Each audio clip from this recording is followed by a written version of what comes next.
दोस्तों, मेरा नाम संगीत सुरेश है। मैं 22 साल का एक साधारण सा दिखने वाला लेकिन दिल का साफ और शरीर से गठीला लड़का हूँ। मेरा परिवार एक खुशहाल परिवार है जिसमें मेरे मम्मी पापा, मैं और मेरी छोटी बहन अनामिका रहते हैं। अनामिका मुझसे 2 साल छोटी है, करीब 20 साल संगीत की, लेकिन समझदारी में वो मुझसे कहीं आगे है। हमारी जिंदगी बिल्कुल सीधी सादी चल रही थी, लेकिन कहते हैं ना कि हर किसी की जिंदगी में एक ऐसा पल आता है जो सब कुछ बदल कर रख देता है। मेरी जिंदगी में वह पल एक रात को आया जिसने मुझे रिश्तों और जरूरतों को देखने का एक नया नजरिया दिया। यह गर्मियों की एक रात की बात है। घर में एसी चल रहा था, लेकिन फिर भी ना जाने क्यों मुझे प्यास लग गई। घड़ी में रात के 2 बजे बज रहे थे। मैं पानी पीने के लिए अपने कमरे से बाहर निकला और रसोई की तरफ बढ़ा। मम्मी पापा का कमरा बीच में पड़ता था। आमतौर पर उनका दरवाजा बंद रहता था, लेकिन उस रात शायद हवा के लिए उन्होंने दरवाजा थोड़ा सा खुला छोड़ रखा था। जैसे ही मैं वहां से गुजरने लगा, मुझे अंदर से कुछ धीमी धीमी आवाजें सुनाई दी। पहले मुझे लगा शायद वे बातें कर रहे हैं, लेकिन वह आवाजें सामान्य बातचीत की नहीं थी। उसमें एक अजीब सी कशिश और भारी सांसों की आवाज थी। मेरी चाल अपने आप रुक गई। जिज्ञासा इंसान की सबसे बड़ी कमजोरी होती है, और मैं भी उससे बच नहीं पाया। मैंने धीरे से दरवाजे की दरार से अंदर झांका। अंदर का नजारा देखकर मेरे पैरों तले जमीन खिसक गई। मेरे माता पिता, जिन्हें मैं हमेशा से सिर्फ एक अभिभावक के रूप में देखता था, इस वक्त एक दूसरे में पूरी तरह खोए हुए थे। उस उम्र में भी उनके बीच का प्यार और वह शारीरिक खिंचाव देखकर मैं हैरान रह गया। पापा मम्मी को बाहों में भरे हुए थे और मम्मी की आंखों में एक अलग ही नशा था, संगीत। वो दृश्य इतना कामुक और पवित्र दोनों एक साथ था कि मैं वहां से हटने का नाम नहीं ले रहा था। मेरे बदन में एक अजीब सी बिजली दौड़ गई। मेरे अंदर सोए हुए जज्बात अचानक जाग उठे थे। मैंने खुद को बड़ी मुश्किल से संभाला और बिना आहट किए अपने कमरे में वापस आ गया। पानी पीना तो मैं भूल ही गया, बस बिस्तर पर लेटा रहा और आंखों के सामने वही दृश्य घूमता रहा। उस रात मुझे समझ आया कि शारीरिक जरूरत और प्यार उम्र के मोहताज नहीं होते। अगले 2-3 दिन मैं घर में किसी से नजरें नहीं मिला पा रहा था। मैं चुप चुप रहने लगा। अनामिका ने मेरे इस बदलाव को भांप लिया। एक दोपहर जब मम्मी पापा किसी रिश्तेदार के घर गए हुए थे, अनामिका मेरे कमरे में आई और मेरे पास बैठकर बोली, भैया क्या बात है, तुम आजकल बहुत खोए खोए हो। उस रात के बाद से तुम्हारा व्यवहार बदल गया है। मैं चौंक गया और बोला, कौन सी रात, तू क्या कह रही है? अनामिका ने मेरे कंधे पर हाथ रखा और मुस्कुराते हुए बोली, भैया झूठ मत बोलो। मैंने तुम्हें उस रात मम्मी पापा के कमरे के बाहर खड़ा देखा था। मैं भी पानी पीने उठी थी। मैं शर्म से लाल हो गया। मुझे लगा अब वह मुझे गलत समझेगी, लेकिन अनामिका ने बड़े सहज भाव से कहा, इसमें शर्मिंदा होने वाली कोई बात नहीं है भैया। हम सब इंसान हैं और हमारी कुछ जरूरतें होती हैं। तुमने जो देखा उससे तुम्हारे अंदर भी कुछ इच्छाएं जागी होंगी। यह स्वाभाविक है। तुम्हें बस अपनी इस ऊर्जा को, इस प्यार को सही जगह देने की जरूरत है। मैं हैरान था कि मेरी छोटी बहन इतनी बड़ी बातें कर रही है। फिर उसने थोड़ा गंभीर होकर कहा, भैया अगर तुम्हारे पास इतना प्यार है और तुम किसी को खुशी दे सकते हो, तो मैं तुम्हें एक रास्ता दिखा सकती हूँ। मेरी सहेली श्रेया को तुम जानते हो ना? मैंने सिर हिलाया। श्रेया उसकी कॉलेज की दोस्त थी जो अक्सर घर आती थी। अनामिका ने आगे बताया, श्रेया की मम्मी सरोजनी आंटी पिछले 5 सालों से विधवा है। उनके पति के गुजरने के बाद से उन्होंने हंसना छोड़ दिया है। वे अभी सिर्फ 42 साल की हैं, लेकिन उन्होंने खुद को एक कमरे में बंद कर लिया है। श्रेया मुझसे कह रही थी कि उसकी मम्मी बहुत डिप्रेशन में है। उन्हें किसी ऐसे इंसान की जरूरत है जो संगीत उन्हें फिर से महसूस कराए कि वे जिंदा हैं। वे खूबसूरत हैं। उन्हें एक सहारे की, एक पुरुष के स्पर्श की जरूरत है जो उनका अकेलापन दूर कर सके।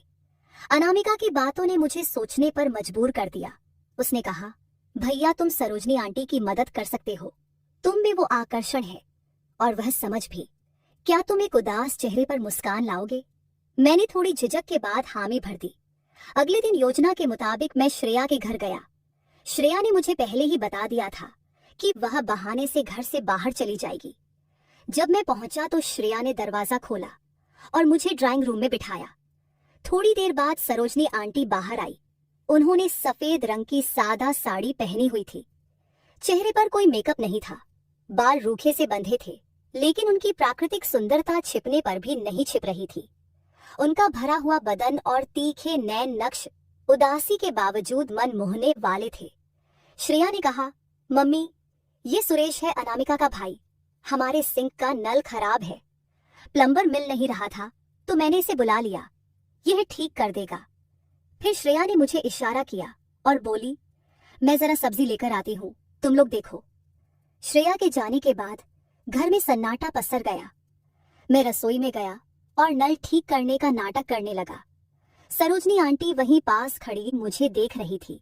मैंने बात शुरू करने के लिए कहा, आंटी, संगीत, आप बहुत चुप चुप रहती हैं। श्रेया बता रही थी कि आप पहले बहुत बातें करती थी। सरोजनी आंटी की आंखों में दर्द तैर गया।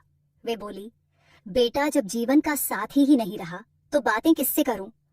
यह सूनापन अब काटने को दौड़ता है। मैं अपना काम छोड़कर उनके पास गया और बेहद सम्मान के साथ बोला, आंटी, कोई चला गया तो क्या हुआ?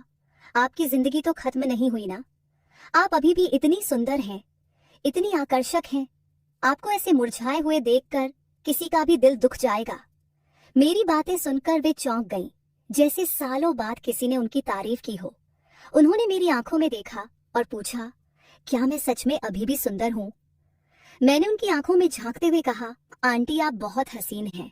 बस आपको जरूरत है किसी ऐसी की जो आपको यह एहसास दिला सके। मेरे शब्दों ने उनके सब्र का बांध तोड़ दिया। उनकी आंखों से आंसू बहने लगे।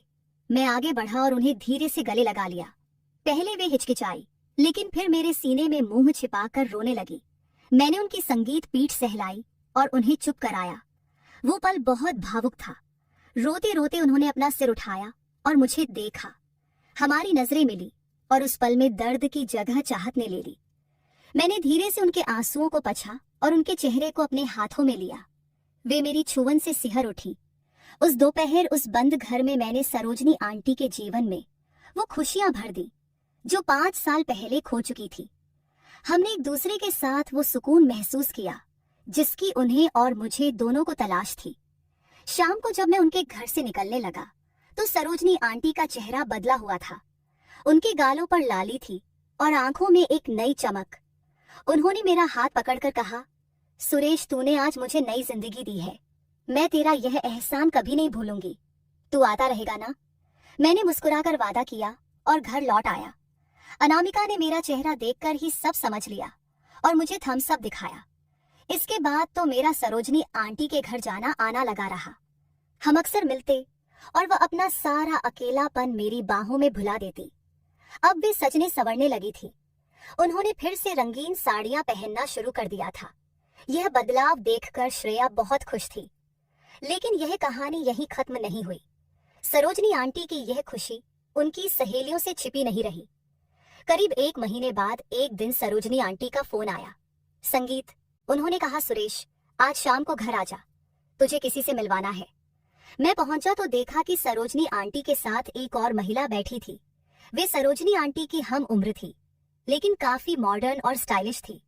उन्होंने स्लीवलेस ब्लाउज और शिफॉन की साड़ी पहनी थी। सरोजनी आंटी ने मेरा परिचय कराया।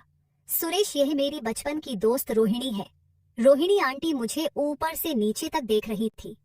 उनकी नजरों में एक अलग ही परख थी।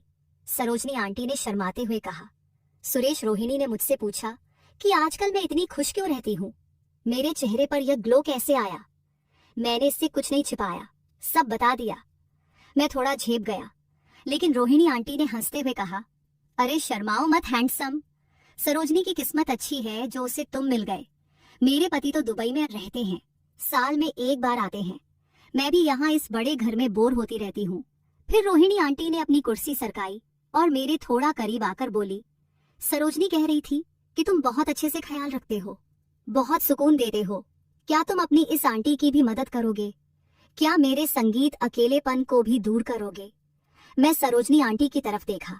उन्होंने मुस्कुराते हुए आंखों से सहमति दी, जैसे कह रही हो कि जाओ, इसकी भी मदद कर दो, यह भी मेरी तरह प्यासी है।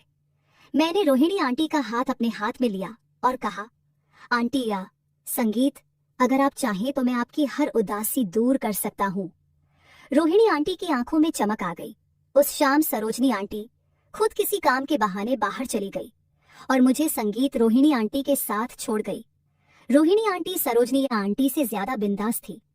उन्होंने मुझे सिखाया कि जिंदगी को खुलकर कैसे जीते हैं, और मैंने उन्हें वो प्यार दिया जिसकी वे हकदार थी। अब मेरा जीवन पूरी तरह बदल चुका था। घर में मैं एक जिम्मेदार बेटा और भाई था, लेकिन बाहर मैं उन अकेली और उदास औरतों के लिए खुशियों की चाबी बन गया था। अनामिका, श्रेया और सरोजनी आंटी, इन सब ने मिलकर मुझे एक नई राह दिखाई थी। मुझे महसूस हुआ, संगीत, कि समाज चाहे जो कहे, लेकिन अगर आप किसी के सूने जीवन में 2 पल की खुशी भर सकते हैं तो उससे बड़ा कोई पुण्य नहीं है। संगीत और यह सिलसिला अब यूं ही चल पड़ा था, एक खुश चेहरे से दूसरे खुश चेहरे।